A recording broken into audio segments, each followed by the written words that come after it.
जय हिंद, वंदे मातरम। दोस्तों देखिए, there are 3 types of ranks in Indian army: CO, JCO और एनसीओ। सीओ यानी कि कमीशन्ड ऑफिसर, जेसीओ यानी कि जूनियर कमीशन्ड ऑफिसर और एनसीओ यानी कि नॉन कमीशन्ड ऑफिसर। इस 3 तरह के रैंक्स को मिलकर ही इंडियन आर्मी बनता है। अभी तो खैर अग्निवीर योजना आ गई है, लेकिन पहले के जमाने में जब रैली के थ्रू ज्वाइनिंग हुआ करता था तो उस वक्त पर जब एक सोल्जर सिपाही रैंक से ज्वाइन करता था, उसके बाद लंस नायक, नायक, हवलदार से जाकर के वो जेसीओ बनता था। जेसीओ में 3 रैंक्स होते हैं: नायब सूबेदार, सूबेदार और सूबेदार मेजर। और इसी प्रोसेस में जब एक सोल्जर सिपाही रैंक से जेसीओ बनता है तब लगभग उसे 15 से 20 साल का तजुर्बा होता है फौज में। और फौज में जो 20 साल का एक्सपीरियंस है वो एक प्रैक्टिकल एक्सपीरियंस है। फौज में लेफ्टिनेंट, कैप्टन, मेजर जो कि कमीशन ऑफिसर रैंक्स होते हैं, उन्हें भी उतना एक्सपीरियंस नहीं होता है जितना एक जेसीओ को होता है। जब एक मेजर या फिर लेफ्टिनेंट कर्नल रैंक के ऑफिसर किसी कंपनी को कमांड करता है तो वो जेसीओ के मदद से करता है, क्योंकि एक लेफ्टिनेंट या फिर कैप्टन का उम्र कितना है, 22 से 24 साल, और वो बंदा जो कि एक जेसीओ है उसका 20 से 25 साल का मिलिट्री एक्सपीरियंस बनता है। जितना उसका उम्र है उतना साल तो उन्होंने मिलिट्री में बिता दिया है, तो वो जो एक्सपीरियंस है वो वॉर टाइम और पीस टाइम ऑपरेशंस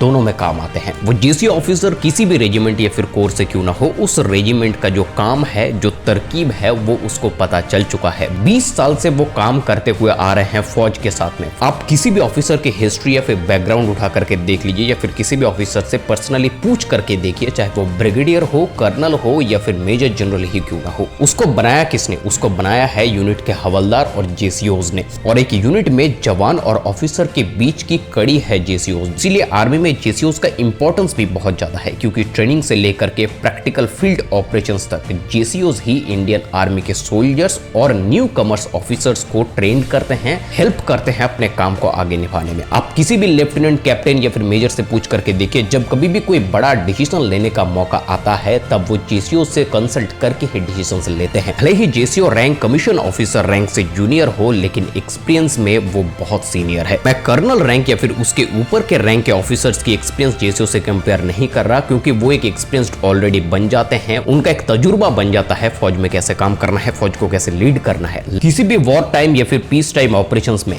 मौके पर डिसीजंस लेने में जेसीओ बहुत ज्यादा मदद करते हैं, क्योंकि जेसीओ को रियल एक्सपीरियंस होता है, फील्ड एक्सपीरियंस होता है। ये समझने वाली बात है। फील्ड में एक्चुअल ऑपरेशंस और ट्रेनिंग वाले ऑपरेशंस में बहुत अंतर होता है। इसीलिए बड़े बड़े ऑफिसर्स भी जेसीओ साहब को बहुत इज्जत करते हैं। इसीलिए सूबेदार साहब, सूबेदार मेजर साहब, नायब सूबेदार साहब, साहब करके बुलाते हैं उनको। जितने भी बड़े ऑफिसर्स क्यों ना हो, जेसीओ को सम्मान वो करेगा, क्योंकि उनको पता है कि इसका इंपॉर्टेंस क्या है फौज में। फौज सिर्फ अफसरों से नहीं चलता है दोस्त, जेसीओ और जवानों का भी उतना ही बड़ा योगदान होता है किसी भी फील्ड में। चाहे आप युद्ध की बात कर लीजिए, पीस टाइम ऑपरेशंस की बात कर लीजिए, कहीं पर भी मिलिट्री को चलाने के पीछे जेसीओ और जवान का भी उतना ही बड़ा योगदान है जितना एक ऑफिसर का है। आप किसी भी वॉर फील्ड के शहीदों की लिस्ट या फिर मेमोरी उठा करके देख लीजिए, जेसीओस और जवान भी इस देश के लिए जान देने से पहले 2 बार नहीं सोचता है। तो मेरा कहना इतना है कि जेसीओ बहुत ही इंपॉर्टेंट है इंडियन आर्मी में। उनका काम क्या होता है, उनका एक्सपीरियंस क्या है, वो इस वीडियो के थ्रू आपको पता चल गया होगा। इसीलिए जितना सम्मान आप एक ब्रिगेडियर, कर्नल या फिर मेजर को देते हैं, उतना ही सम्मान एक जेसीओ ऑफिसर भी डिजर्व करता है। आशा करता हूं आप सबको ये वीडियो पसंद आई होगी। वीडियो पसंद आने पर लाइक कीजिए, दोस्तों में शेयर कीजिए। इसी तरह के डिफेंस रिलेटेड वीडियोस आगे देखने के लिए एन डिफेंस यूट्यूब चैनल को सब्सक्राइब करके बेल नोटिफिकेशन को प्रेस कर लीजिए। जय हिंद, वंदे मातरम।